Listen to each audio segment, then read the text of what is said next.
Walk up to a concession stand at any stadium, any arena, any sporting event on the planet Earth, and what do you see? A wall of logos screaming at you. Coke, this, Pepsi, that, Bud Light, Gatorade, the official energy drink of whatever. There are brands everywhere. They're all shouting for your attention and, most importantly, your money. Now, walk up to a concession stand at Augusta National, look at the menu board, and here's what it says: Cola, lemon lime, sports drink. That's it. No brand names, no logos, just plain little words like a ransom note. Because at the Masters, they have put the soda in witness protection. What's happening, Panda Nation? Peter Von Panda here. This is one of those tiny details that, once you notice it, tells you absolutely everything about this place. You order a drink at the Masters, and you get handed a green or clear souvenir cup full of soda, and on the menu and on the cup, there is no brand to be found anywhere. It just says cola, like the generic groceries in an old movie, where the can just says beer in plain black letters. You're sipping a beverage that legally cannot tell you its own name. And here's the funny part: it's not like they're serving you some off-brand garage sale soda. Let's be honest about what's really in the cup. The lemon lime is basically a Sprite. The cola tastes like cola. It's the real stuff. They've just scrubbed the name off it. They took a perfectly good, recognizable brand name soft drink, poured it into a plain cup, slapped a generic little word on the menu, and poof, they gave it a new anonymous identity. New name, no logo, can never speak of its past. It's a soft drink in the Federal Protection Program, sipping quietly, hoping nobody recognizes it. So why on earth would they do this? And the answer is the exact same answer to so many of Augusta's quirks. They will not allow anything as loud and crass as corporate branding to clutter their pristine, timeless experience. I did a whole episode on how there are no corporate logos anywhere on the grounds. No banners, no signage, no sponsor tents. Well, this is the same obsession, followed all the way down to the most absurd, beautiful endpoint. Because think about it, a big red soda logo printed on the concession menu board would be like a flashing neon billboard hung inside the cathedral. It would shatter the whole vibe. So Augusta looked at that menu, looked at the logo, and said, no, that's gotta go.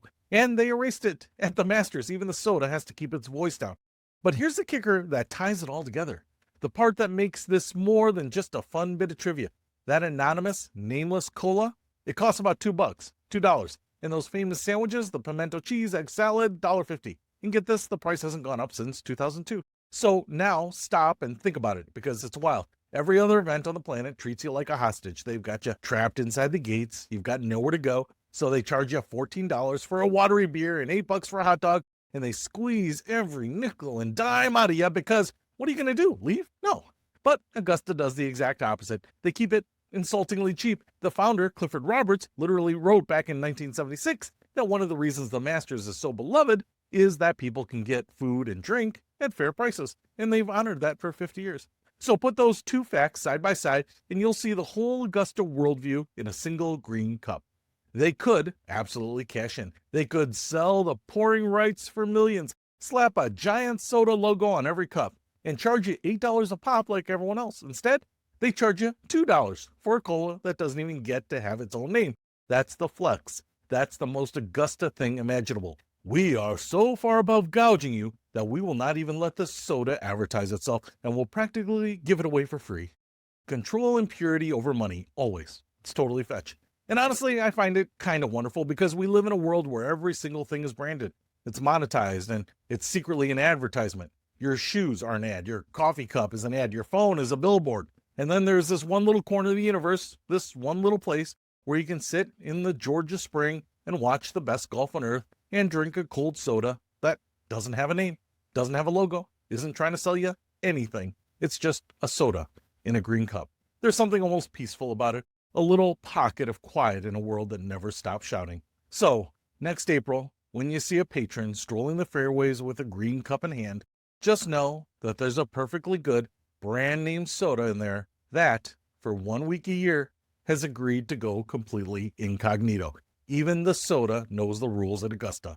Keep it quiet, keep it pure, and whatever you do, don't make a scene. Peter Von Panda, out.